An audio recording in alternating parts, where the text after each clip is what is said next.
নমস্কার নমস্কার নমস্কার নমস্কার নমস্কার নমস্কার নমস্কার নমস্কার আপনাদের সবাইকে সবাইকে সবাইকে সবাইকে নমস্কার জানাচ্ছি। আপনাদের সবাইকে অজস্র অজস্র শুভ কামনা জানাচ্ছি।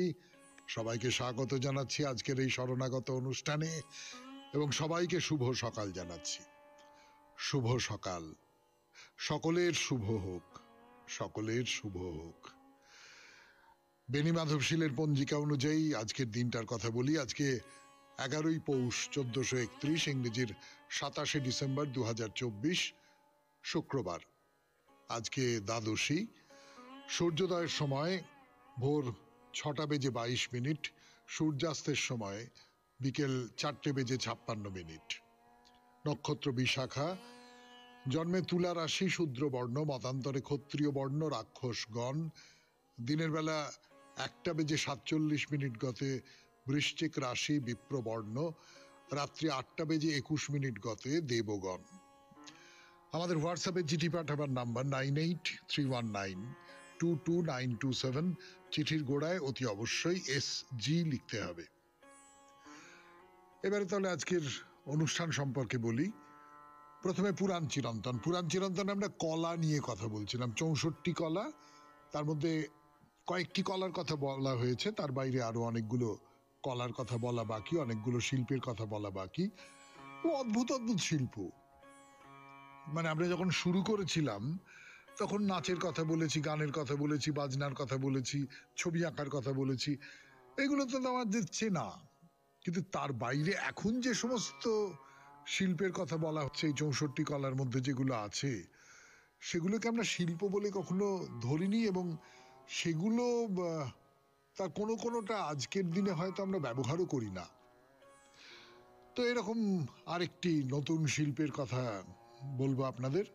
তারপরে চলে যাব স্বামী বিবেকানন্দের রচনা থেকে পাঠ এই পর্বে। স্বামী বিবেকানন্দের যে রচনাটি পড়ে শোনাবো আপনাদের, বা পড়ে শোনাচ্ছি, তার নাম মায়া ও মুক্তি। এই মায়া ও মুক্তি এই প্রবন্ধের খানিকটা অংশ পড়ে শুনিয়েছি, তারপরের খানিকটা অংশ শোনাবো। তারপর কথামৃত থেকে পাঠ, স্বামী লোকেশ্বরানন্দের রচনা থেকে পাঠ, আপনাদের চিঠিপত্র, এবং শেষে বাইরে দূরে আমরা এখন ছত্তিশগড়ের মহামায়া মন্দিরে এসেছি, সেই মহামায়া মন্দির, মহামায়াকে দর্শন করব বলে।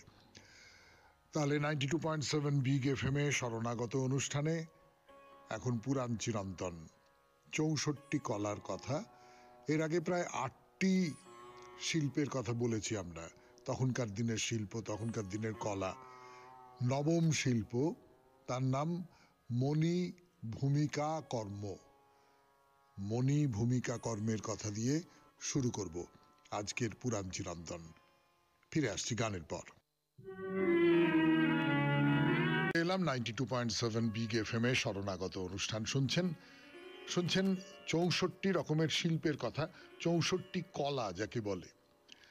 তো এখন যে কলাটির কথা বলবো তার নাম হচ্ছে মণি ভূমিকা কর্ম। মণি ভূমিকা কর্ম মানে মরকত ইত্যাদি মণি রত্ন দিয়ে ঘরের পাকা মেঝে তৈরি করা। একবার কল্পনা করে দেখুন, ঘরের মেঝে তৈরি করা হচ্ছে মণিরত্ন দিয়ে। আমি জানি না, যারা খুব খুব খুব বড় লোক, যাদের নাম আমরা জানি যে আমাদের দেশের সবচেয়ে বড় লোকদের মধ্যে অন্যতম যারা, তাদের সম্পর্কে তো নানান খবর টবর কাগজে টেলিভিশনে দেখা যায়। তারাও তাদের বাড়ির মেঝে, তারা খুব খুব সুখে থাকেন, স্বচ্ছন্দে থাকেন, খুব বিলাসের মধ্যে থাকেন। তাদের ঘরের মেঝেও মণিরত্ন খচিত হয় কিনা আমি জানি না। অবশ্য কেউ কেউ বলেছেন যে এটা পুতুল তৈরি করার মতো একটা কাজও হতে পারে। হ্যাঁ, মানে পুতুলের গায়ে মণিমুক্তর মতন সমস্ত পাথর টাথর লাগানো হয়, সেই ব্যাপারটাও হতে পারে। ঠিক ঠিক কি সেটা বলা মুশকিল, কিন্তু পুতুলের গায়ে মণিরত্ন ইত্যাদি লাগানো, অথবা মেঝেতে মণিরত্ন লাগানো, এটাও একটা শিল্প। কেমন করে তার অলঙ্করণ করা হবে, কেমন করে তার ডিজাইন তৈরি হবে, সেটাও তো একটা শিল্প। এই শিল্পটা আজকের দিনে উঠে গেছে। মানে পুতুলের গায়ে মণিরত্ন লাগানোর শিল্পটা আছে, কিন্তু ঘরের মেঝেতে সেটা বোধহয় আর এখন নেই। এর পরের যে শিল্পটার কথা বলছি সেটা শুনলে আপনারা তো হেসে ফেলবেন, কিন্তু হাসির কথা নয়, সত্যি সত্যি ৬৪ কলার মধ্যে এইটা ১০ম কলা, শয়ন রচনা, মানে বিছানা পাতা যাকে বলে, খুব সোজা কথায়।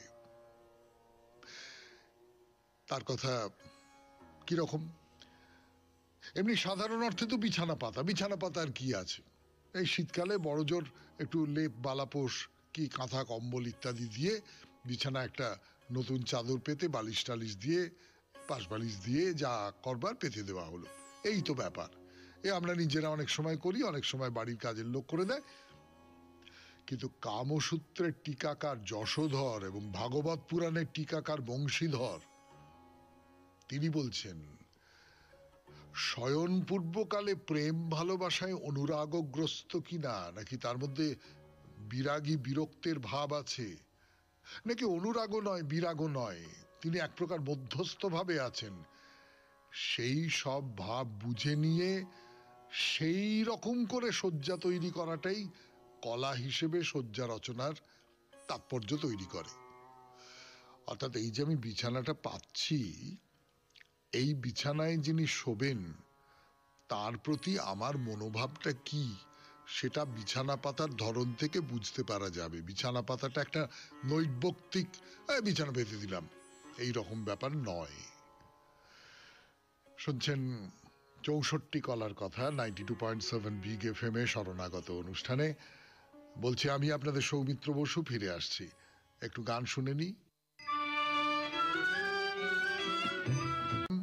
শুনছেন শরণাগত 92.7 বিগ এফএম এ।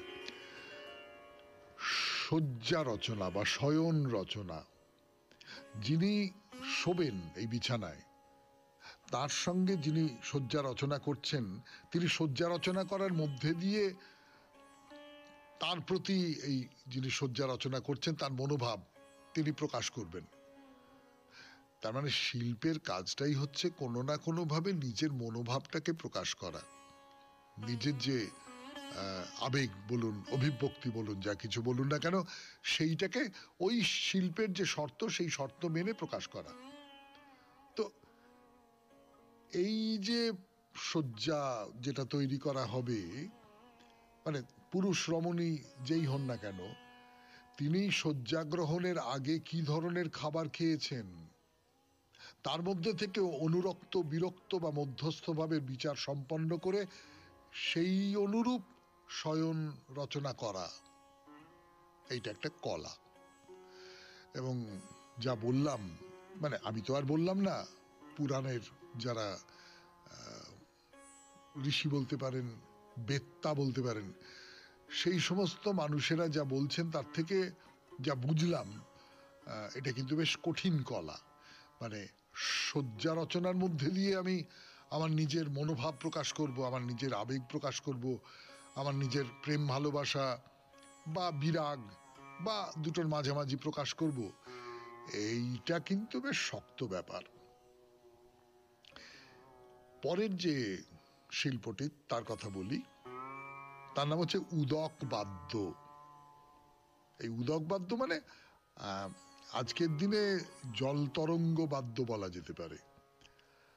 কামসূত্রের টিকাকার যেটা বলেছেন সেটা হচ্ছে playing on water so as to produce the sound of a muraja বা ড্রাম, মানে জলের ওপরে জল দিয়ে বাজনা বাজানো, সোজা কথা। জলের মধ্যে মুরজ ইত্যাদি বাদ্যের ধ্বনি তোলার নাম হচ্ছে উদক বাদ্য। এইটা একটা শিল্প, এইটা নিয়ে দুটো চারটে কথা আরো বলবার আছে, কিন্তু সে কথা বলা আজকে বরং থাক, আজকে আর সময় নেই।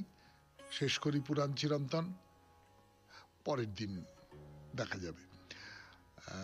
আপাতত শুরু হচ্ছে স্বামী বিবেকানন্দের রচনা থেকে পাঠ। রচনার নাম মায়া ও মুক্তি। ফিরে আসছি গানের পর।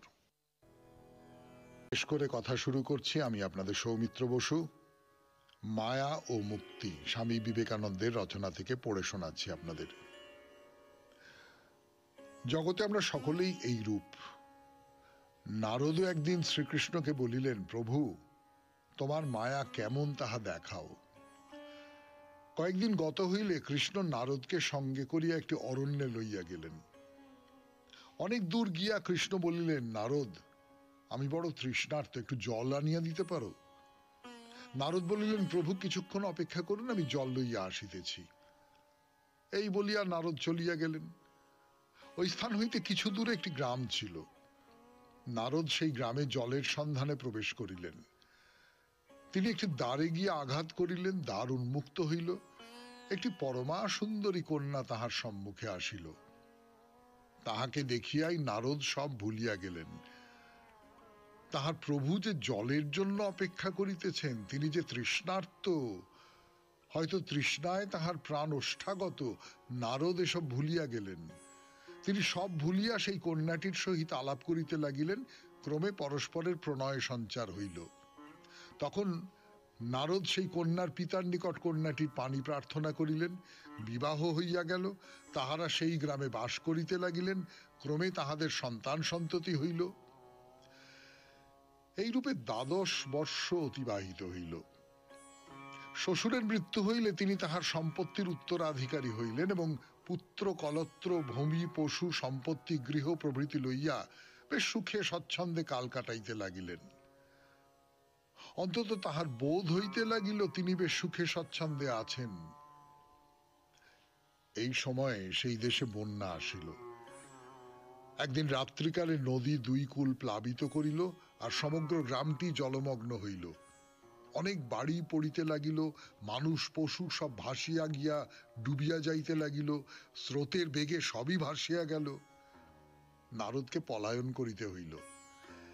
এক হাতে তিনি স্ত্রীকে ধরিলেন, অপর হাতে 2টি ছেলেকে ধরিলেন। কাঁধে আরেকটি ছেলেকে লইয়া সেই ভয়ঙ্কর নদী হাঁটিয়া পার হইবার চেষ্টা করিতে লাগিলেন।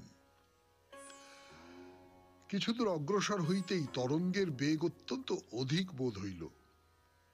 নারদ কাঁধের শিশুটিকে কোন রকমে রাখিতে পারিলেন না। সে পড়িয়া গিয়া তরঙ্গে ভাসিয়া গেল। নিরাশায় দুঃখে নারদ চিৎকার করিয়া উঠিলেন। সেটিকে রক্ষা করিতে গিয়ে আরেকটি, যাহার তিনি হাত ধরিয়াছিলেন, সে হাত ফসকাইয়া ডুবিয়া গেল। তাহার পত্নীকে তিনি তাহার শরীরের সমস্ত শক্তি প্রয়োগ করিয়া ধরিয়াছিলেন। তরঙ্গের স্রোত অবশেষে তাহাকেও তাহার হাত হইতে ছিনাইয়া লইল। তিনি স্বয়ং কূলে নিক্ষিপ্ত হইয়া মাটিতে গড়াগড়ি দিতে দিতে অতি কাতর স্বরে বিলাপ করিতে লাগিলেন। এমন সময়ে কে যেন তাহার পিঠে মৃদু আঘাত করিয়া বলিল, বৎস কই জল কই? তুমি যে জল আনিতে গিয়াছিলে, আমি তোমার জন্য অপেক্ষা করিতেছি। তুমি 8 ঘন্টা হইল গিয়াছ। 8 ঘন্টা? নারদের মনে 12 বর্ষ অতিক্রান্ত হইয়াছে, আর 8 ঘন্টার মধ্যে এই সমস্ত দৃশ্য তাহার মনের ভিতর ঘটিয়া গিয়াছে। ইহাই মায়া। শুনলেন স্বামী বিবেকানন্দের রচনা থেকে পাঠ 92.7 বিগ এফএম এ শরণাগত অনুষ্ঠানে। এরপর কথামৃত। ফিরে আসছি, একটু গান শুনে নি। 92.7 বিগ এফএম এ শরণাগত অনুষ্ঠানে ঠাকুর শ্রী রামকৃষ্ণ পরমহংসদেবের মুখনিসৃত যে বাণী, উপদেশ, অভিজ্ঞতার কথা, অনুভবের কথা, অনুভূতির কথা, তাই নিয়ে কথামৃত, সেখান থেকে পড়ে শোনাবো আপনাদের। ঠাকুরকে প্রশ্ন করছেন। ঠাকুর কলকাতায় গেছেন, সেখানে একজন প্রতিবেশী প্রশ্ন করছেন, নানান রকম প্রশ্ন করছেন। তো ঠাকুরকে জিজ্ঞাসা করছেন যে, আচ্ছা গুরুর উপদেশ বললেন তো, গুরুর উপদেশ অনুযায়ী চলতে হবে, বেশ খুব ভালো কথা। তো গুরু কেমন করে পাবো? তো ঠাকুর বলছেন যে সে লোক গুরু হতে পারে না। বাহাদুরি কাঠ নিজেও ভেসে চলে যায়, অনেক জীবজন্তুও তাতে চড়ে যেতে পারে। হাবাতে কাঠের ওপর চড়লে কাঠও ডুবে যায়, যে চড়ে সেও ডুবে যায়। তাই ঈশ্বর যুগে যুগে লোকশিক্ষার জন্য নিজে গুরুরূপে অবতীর্ণ হন, সচ্চিদানন্দই গুরু। তাহলে উপমাটি বড় সুন্দর, যে বাহাদুরি কাঠ, সে কাঠ জলে ভেসে থাকে, কোনোভাবেই ডোবে না। তার উপরে যদি ওজন চাপিয়ে দেওয়া হয়, তার উপরে যদি এটা ওটা জীবজন্তু তাতে চড়ে, তাহলেও সেই কাঠ ডুবে যাচ্ছে না, সে তাদের নিয়ে ভেসে চলে যেতে পারে। ঠিক তেমনি করে গুরুও তার উপর নির্ভর করে যারা তাকে আশ্রয় করেছে, সেই আশ্রয়দের নিয়ে ডুবে যান না, তিনি তার আশ্রিত যারা তাদের নিয়ে ভেসে চলে যান, তাদের পার করে দেন। তো সেই জন্য ঈশ্বর যুগে যুগে লোকশিক্ষার জন্য নিজে গুরু রূপে অবতীর্ণ হন, সচ্চিদানন্দই গুরু। এবারে প্রশ্ন হচ্ছে যে জ্ঞান কাকে বলে? গুরু তো বেছে নিতে হবে, এবং এই বেছে নেওয়াটা কিরকম হবে? ঠাকুর নরেনকে বলেছিলেন যে বেছে নিবি, কিন্তু একবার যদি বেছে নিয়ে বুঝতে পারিস যে না, এ ঠিক লোক, সাচ্চা লোক, তাহলে কিন্তু আর সেখান থেকে সরবি না, সে একেবারে সেইটাকে ধরে থাকবি। এইবারে যে প্রশ্নটা উঠছে সেটা হচ্ছে জ্ঞান কাকে বলে আর আমি কে? জ্ঞান কাকে বলে? আমরা জ্ঞান কাকে বলে তাই নিয়ে নানান রকম বলি, যে এটা জানে, ওটা জানে, সেটা জানে, অমুক জানে, তমুক জানে, চারপাশের অনেক কিছু সম্পর্কে তার প্রভূত জানা, তাকেই বলে জ্ঞান। ঠাকুর কি বলছেন? ঠাকুর খুব সোজা একটা কথা বলছেন, বলছেন ঈশ্বরই কর্তা আর সব অকর্তা, এর নাম হলো জ্ঞান, ব্যাস, আর কিছু না। এইটা হলো সমস্ত জ্ঞানের মূল, আসল, একেবারে নির্যাস, যে ঈশ্বরই সত্য আর সবকিছু অসত্য, ঈশ্বরই নিত্য আর সবকিছু অনিত্য। শুনছেন কথামৃত থেকে পাঠ, 92.7 বিগ এফএম এ শরণাগত অনুষ্ঠানে। এখন একটু গান শুনি, গানের পর আবার কথামৃতে ফিরে যাব। আমি আছি আপনাদের সঙ্গে, আপনাদের সৌমিত্র বসু। গানের পর ফিরে এলো আপনাদের সৌমিত্র বসু 92.7 বিগ এফএম এ শরণাগত অনুষ্ঠানে। জ্ঞান কাকে বলে তাই নিয়ে কথা হচ্ছিল তো, যে ঈশ্বরই নিত্য বলুন, সত্য বলুন, ধ্রুব বলুন, যা কিছু বলুন না কেন, তিনি হচ্ছেন ঈশ্বর, বাদ বাকি আর কোনো কিছু নিত্য নয়, সত্য নয়, ধ্রুব নয়, কিছু নয়। এই যে বোধটা, এই বোধটার নাম হচ্ছে জ্ঞান। আপনি এরকম বলতে পারেন, এই তো আমি তো জানি এই কথাগুলো, বা এই তো সৌমিত্রবাবু বলে দিলেন যে এইটা হচ্ছে জ্ঞান, এই বোধটা, বেশ, তাহলে আমি জ্ঞানী, আমি জেনে গেলাম। না, জানলে হবে না, সেইটাকে বুকের মধ্যে, হৃদয়ের মধ্যে, সেইটাকে নিজের অভিজ্ঞতার মধ্যে, নিজের প্রকাশের মধ্যে, নিজের জীবনের মধ্যে রেখে দিতে হবে। সেইটা যদি না করেন তাহলে আলগা যে হ্যাঁ আমি জানি, সূর্য পূব দিকে ওঠে, পশ্চিম দিকে অস্ত যায়, আমি জানি, ওই জানাটার কোনো মানে নেই। এই যে এই ঈশ্বর নিত্য এবং আর সব অনিত্য, বা ঈশ্বর সত্য আর সব অসত্য, এই বোধটা যখন আপনার ভেতরে সঞ্চারিত হয়ে গেছে, সে যখন আপনার জীবনকে, আপনার আচরণকে নিয়ন্ত্রণ করছে, তখন সেটা জ্ঞান হলো। কেননা সেটা, যাকে খুব সহজ কথায় বলতে পারি, আপনার রক্তের মধ্যে মিশে গেছে। তো সেইটা হচ্ছে জ্ঞান। তার মানে আমিও অনিত্য, আমি তো অনিত্য বটেই, আমি তো অনবরত পাল্টাই, আমি তো দুদিন বাদে মরে যাব, তাহলে আমি কি করে নিত্য হই? আমিও অনিত্য, আমি তার হাতের যন্ত্র। তাই আমি বলি, মা তুমি যন্ত্রী আর আমি যন্ত্র, তুমি ঘরণী আর আমি ঘর, আমি গাড়ি, তুমি ইঞ্জিনিয়ার, যেমন চালাও তেমনি চলি, যেমন করাও তেমনি করি, যেমন বলাও তেমনি বলি, না হং না হং তহু তহু। এই যে তুমি যা করাচ্ছ তাই করাচ্ছ। আমি যেমন একটা জড় বস্তুকে, এই মাইক্রোফোনটাকে একটু সরিয়ে দিলাম, আবার কাছে নিয়ে এলাম। এই যে যে চেয়ারে বসে আমি মাইক্রোফোনে কথা বলছি, সেই চেয়ারটাকে আমি সরিয়ে দিলাম। এই সমস্ত কিছু আমি করছি। চেয়ারের এসব করবার ক্ষমতা নেই, মাইক্রোফোনের এসব করবার ক্ষমতা নেই, এটা আমি করছি। আবার আমি কি করছি, আমাকেও তো আমাকে দিয়ে একজন করাচ্ছেন। আসলে এই চেয়ারের সঙ্গে মাইক্রোফোনের সঙ্গে আমার যে সম্পর্ক, তার সঙ্গে আমার সেই সম্পর্ক। তিনি আমাকে চালনা করেন। আমার ইচ্ছে বলে, আমার শারীরিক সক্ষমতা বলে আমি যেটা ভাবি, সেইটা আসলে আমার নয়। শুনলেন কথামৃত থেকে পাঠ, 92.7 বিগ এফএম এ শরণাগত অনুষ্ঠানে। এখন গান, গানের পর স্বামী লোকেশ্বরানন্দের রচনা থেকে পাঠ। রচনার নাম কর্ম। ফিরে আসছি। স্বামী লোকেশ্বরানন্দের রচনা থেকে পাঠ, রচনার নাম কর্ম। শোনাচ্ছি 92.7 বিগ এফএম এ শরণাগত অনুষ্ঠানে। হিন্দু কর্মবাদ বলে মানুষ যা হয়েছে এবং যা হবে তার জন্য সে নিজেই দায়ী।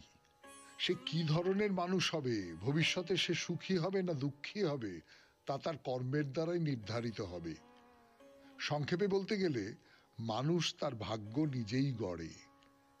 এর মধ্যে আকস্মিকতা কিছুই নেই। যদি কেউ দরিদ্র হয়, যদি তার অকাল মৃত্যু ঘটে, যদি সে ধনসম্পদ লাভ করে বা খুইয়ে বসে, এক কথায় তার জীবনে যা কিছু ঘটুক না কেন, তার জন্য তার অতীত কর্মই দায়ী।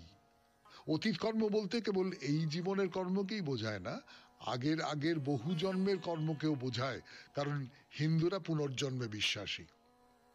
যদি এমন কিছু ঘটে যা বর্তমান জন্মের কর্ম দিয়ে ব্যাখ্যা করা যায় না, তাহলে বুঝতে হবে অতীত জন্মের কর্মই তার জন্য দায়ী। এই কর্মফলের বিধান অলঙ্ঘনীয়। কেউ কেউ অভিযোগ করেন এই কর্মবাদী হিন্দুদের ঘোর অদৃষ্টবাদী করে তুলেছে। এই জন্যই নাকি তারা নিরুদ্যম, ভাগ্য ফেরাবার কোনো আগ্রহ তাদের নেই। এমনকি তাদের বিরুদ্ধে অন্যায় করা হলেও তারা প্রতিবাদ করে না, কারণ তারা ভাবে এ তাদের কর্মেরই পরিণতি। যেহেতু অতীতকে বদলানো যায় না, সেহেতু বর্তমান জীবনে ভাগ্য ফেরাবার চেষ্টা করে কি লাভ? অনেকেই তাই বলেন, কর্মবাদের কুসংস্কার ভারতীয়দের মনকে আচ্ছন্ন করে রেখেছে বলেই ভারত এখনো অনুন্নতই রয়ে গেছে। ভারতীয়রা এমন ভাব দেখান যে জীবন সমস্যার সমাধানে তাদের যেন করার কিছুই নেই। ভালো অথবা মন্দ কোনো কিছুই যেন তাদের মনকে স্পর্শ করে না। তারা সব কিছুর প্রতি উদাসীন। তারা ভাবেন অতীত কর্মই যখন বর্তমান জীবনকে গড়ে তুলেছে, তখন তাকে মেনে নেওয়া ছাড়া তাদের আর কোনো গতি নেই। ভারতের সব রকম সম্পদ রয়েছে। ভারতীয়রা বুদ্ধিমান, প্রযুক্তিবিদ্যাতেও ভারত যথেষ্ট উন্নত। তবুও ভারতবর্ষ দরিদ্রতম দেশগুলির অন্যতমই থেকে গেছে।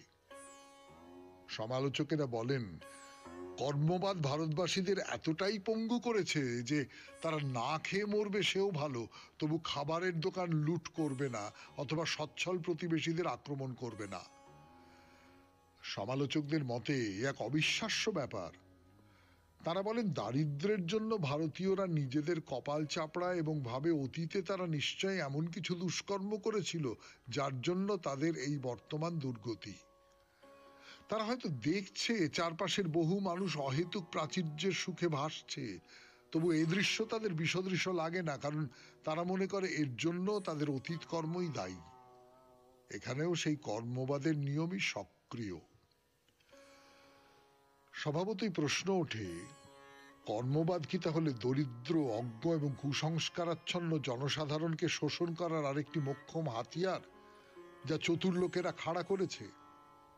এর উত্তর এই না, তা নয়। কর্মবাদকে মানুষ ভুল বোঝে। কর্মবাদের উদ্দেশ্য আলস্যকে প্রশ্রয় দেওয়া নয়, অথবা সামাজিক ও আর্থিক বৈষম্যকে অনুমোদন করাও নয়। কর্মবাদ মানুষকে বলে, যা কিছু তুমি অন্যায় বলে মনে করো তার বিরুদ্ধে বিদ্রোহ করো। তুমিই তোমার ভাগ্য বিধাতা। সামর্থ্য ও শক্তির পূর্ণ সদ্ব্যবহার করে আপন লক্ষ্যের দিকে এগিয়ে যাও। কঠোর পরিশ্রম করলে অন্যের মতো তুমিও সফল হতে পারো। আত্মবিশ্বাসী হও এবং নিজের শক্তির উপর নির্ভর করো, বাইরের কোনো শক্তির ভরসায় বসে থেকো না। বাস্তবিক আত্মসহায়তাই শ্রেষ্ঠ সহায়তা, তার থেকে বড় সাহায্য আর কিছু নেই। বাধাবিঘ্ন আসতেই পারে, কিন্তু তা অতিক্রম করা যায়। প্রবল ইচ্ছা শক্তি থাকলে মানুষ অসম্ভবকেও সম্ভব করতে পারে। পরিস্থিতি যাই হোক না কেন, যে কাজ একজন করতে পারে তা আপনিই বা করতে পারবেন না কেন? মানুষ মোটেই পরিস্থিতির দাস নয়। এমন বহু দৃষ্টান্ত রয়েছে যেখানে দেখা যায় অনেক অসুবিধার মধ্যে যাত্রা শুরু করলেও কঠোর পরিশ্রমের দ্বারা মানুষ সেসব বাধাবিঘ্ন অতিক্রম করে ঈপ্সিত ক্ষেত্রে সাফল্য লাভ করেছে। মানুষ নিজেই যে তার ভাগ্যের রূপকার, সে বিষয়ে কোনো সন্দেহ নেই। শুনলেন স্বামী লোকেশ্বরানন্দের রচনা থেকে পাঠ 92.7 বিগ এফএম এ শরণাগত অনুষ্ঠানে। এরপর আপনাদের চিঠি। ফিরে আসছি, একটু গান শুনে নি।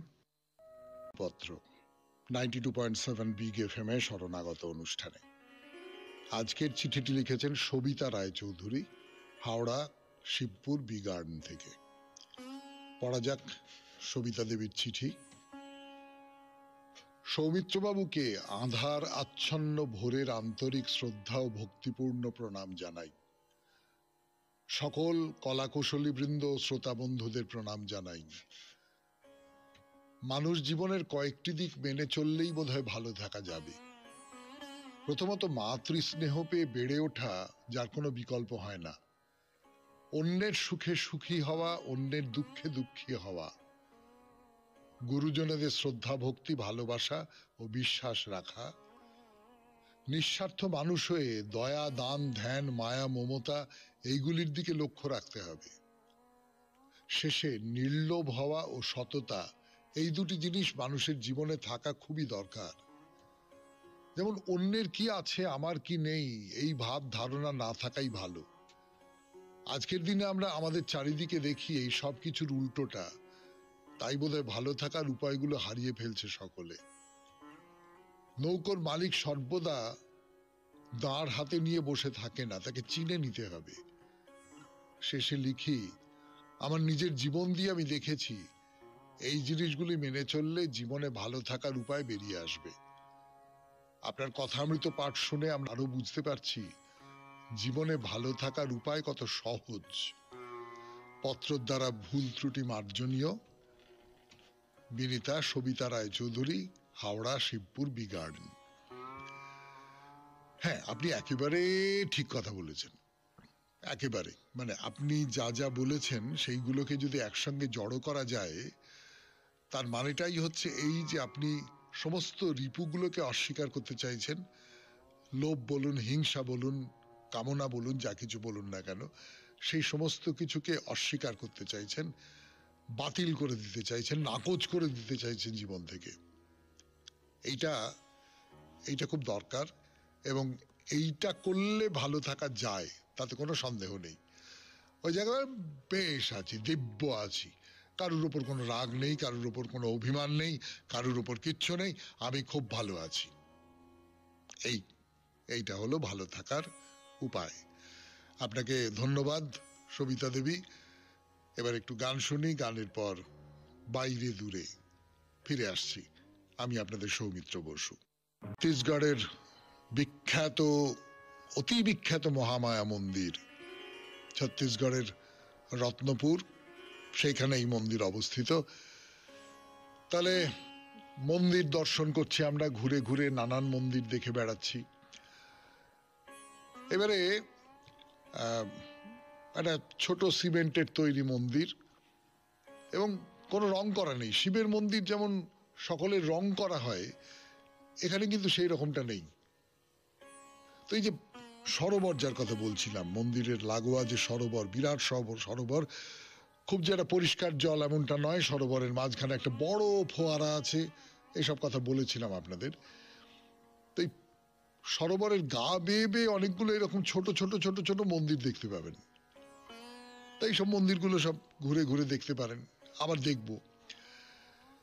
এবার তাহলে চলুন আবার নতুন আর একটা মন্দিরে যাওয়া যাক, মহামায়ার মন্দির। প্রচুর লাইন হয়, প্রচুর, বিরাট ভিড় হয়। লোহার রেলিং করে দেওয়া হয়েছে যাতে লাইন ভেঙে চুরে বিপর্যয় না ঘটে। মহামায়া বা মাতা রানী, এখানকার মানুষজন তাই বলেন মাতা রানীর মন্দির। তো এই মাতা রানীর মন্দির দর্শন করবার জন্যে আপনাকে লাইনে দাঁড়াতে হবে। আপনি সেই লাইনে দাঁড়িয়ে পড়লেন। এবারে লাইন ধীরে ধীরে ধীরে ধীরে এগোচ্ছে। লোহার রেলিং করে দেওয়া আছে, সেই রেলিং এর ভেতর দিয়ে আস্তে আস্তে এগোতে হবে। হঠাৎ একটা কথা মনে পড়ে গেল, বলেই ফেলি। ছোটবেলায় সবচেয়ে কম দামের টিকিটের লাইনে দাঁড়াতাম, তখন 65 পয়সা ছিল। 65 পয়সায় একেবারে ফার্স্ট রো সেকেন্ড রোয়ে বসে সিনেমা দেখা যেত। তো সেই যে লাইনে দাঁড়াতাম, ওই লাইনটা রেলিং এর মধ্যে আটকে দেওয়া হতো যাতে বাইরে থেকে কেউ ঢুকে না পড়ে। এমনকি মাথার ওপরে তারের জাল দেওয়া থাকতো। তো এই রেলিং এর ভেতর দিয়ে ওই লম্বা লাইন আস্তে আস্তে আস্তে আস্তে সাপের মতো করে চলেছে। যেতে যেতে সেই ছোটবেলার কথা মনে পড়ে যাচ্ছে। মানে আমি জানি না আপনারা ওইরকম দুষ্টু ছেলে ছিলেন কিনা, 65 পয়সায় লাইন দিয়ে মারামারি করে সিনেমা দেখেছেন কিনা। তো যাই হোক, একটু হালকা কথা বলে ফেললাম মহামায়ার মন্দির দেখতে এসে।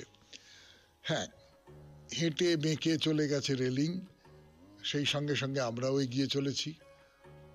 বেশ কিছুটা যাবার পর লক্ষ্য করার মতো চারপাশে মন্দিরের চেহারা গঠন সব কেমন আস্তে আস্তে পাল্টে যাচ্ছে। চারপাশের মন্দিরের মতো অনেকগুলো সৌধ সিমেন্টের তৈরি, সেটা বুঝতে পারা যাচ্ছে, সোনার তৈরি নয়, কিন্তু একেবারে সোনা রঙে রং করা, ঝকঝক ঝকঝক করছে।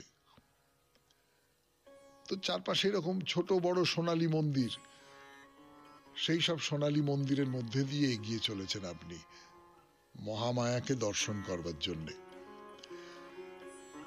খানিকটা এগিয়ে গেলেন, আর পাথরের মেঝে আছে, তো 2-4টে সিঁড়ি নামতে হলো আপনাকে। তো এই চারপাশে সোনালী মন্দির, সোনালী থাম, এই সব কিছু পার করে সাদা রঙের মন্দির, তার সামনে পুজো দালান আছে, সেইখানে এসে পৌঁছানো গেল। 92.7 বিগ FM এ শরণাগত অনুষ্ঠান শুনছেন। এখন বাইরে দূরে আমি আছি আপনাদের সঙ্গে, আপনাদের সৌমিত্র বসু। এই মন্দিরটি কিন্তু একেবারে সাদা, সোনালী নয়। তা ভেতরে এবং বাইরে প্রচুর ভিড়, অজস্র মানুষ আসেন এই মন্দির দর্শন করবার জন্যে। খুব বিখ্যাত মন্দির, খুব জাগ্রত মন্দির। তো সেই ভিড়ের মধ্যে আপনিও ঢুকে পড়লেন, এগিয়ে যাচ্ছেন প্রায় গোঁতোগুঁতি করে। ও, তার আগে একটা সোনালী মন্দিরের সামনে দাঁড়াতে হবে আপনাকে। সেই মন্দিরের মাথার উপরে লেখা অখণ্ড জ্যোতি কলস। অখণ্ড জ্যোতি কলস। এই জ্যোতি কলসের কথা এর আগেও আমরা বলেছি, দেখেছি, একটি ঘর বোঝাই করা প্রদীপের আলো। তো এখানে আছে একটি কলস মন্দিরের ভেতরে, খুব ছোট্ট মন্দির না, আপনি ভেতরে ঢুকে সেই জ্যোতি কলসের মধ্যে কি আছে না আছে সেটা দেখতে পাবেন না। তার কারণ ভেতরে ঢোকবার অনুমতি নেই, মোটা কাঁচ দিয়ে আটকানো। সেই কাঁচের বাইরে কিছু ফুল পড়ে রয়েছে, সেই ভক্তরা এসে পুষ্পাঞ্জলি দিয়েছেন। তাহলে সেই সোনালী মন্দির, সেই জ্যোতি কলস, এইসব ছেড়ে চলুন মহামায়া মন্দিরের লাইনে দাঁড়ানো যাক। এই যে নাট মন্দিরটা, ঘরের ঠিক সামনের যে বাঁধানো চত্বর, তাকে বলা হয় দেবীর দরবার। দরবার কথাটা বড় তাৎপর্যপূর্ণ না? দেবী যেন সম্রাট বা সম্রাজ্ঞী, আর সামনে যারা উপস্থিত হয়েছেন তারা যেন দরবারে উপস্থিত হওয়া প্রজা। তো ভেতরে ঢুকবেন, তার আগে দুটো থাম রয়েছে, সে থামের সামনে দুটো সিংহ অপেক্ষা করে আছে। তো ভেতরে ঢুকলাম, নিচু খিলান, মোটা মোটা থাম, তার ভেতরে রীতিমতো ঠেলাঠেলি করে ঢুকতে হবে আপনাকে। এবং তারপরে একটা খুব নিচু একটা দরজা, মানে মাথা নিচু করেও না, প্রমাণ সাইজের মানুষকে হামাগুড়ি দিয়ে ভেতরে ঢুকতে হবে। তার ভেতরে মূর্তি দেখা যাচ্ছে, কিন্তু সেই মূর্তির কথা আর বলবো না, আজকের মতো শেষ করব শরণাগত। 92.7 বিগ FM এ এই শরণাগত অনুষ্ঠানে আপনারা চিঠি পাঠান হোয়াটসঅ্যাপে। হোয়াটসঅ্যাপের নাম্বার হলো 9831922927। চিঠির গোড়ায় অতি অবশ্যই SG লিখতে হবে। তাহলে আজকের মতো বিদায়। আর বিদায়ের আগে রবীন্দ্রনাথের কবিতা। তখন বয়স ছিল কাঁচা, কতদিন মনে মনে এঁকেছি নিজের ছবি। বুনো ঘোড়ার পিঠে সওয়ার, জিন নেই, লাগাম নেই, ছুটেছি ডাকাত হানা মাঠের মাঝখান দিয়ে ভর সন্ধে বেলায়। ঘোড়ার খুরে উড়েছে ধুলো, ধরণী যেন পিছু ডাকছে আঁচল দুলিয়ে।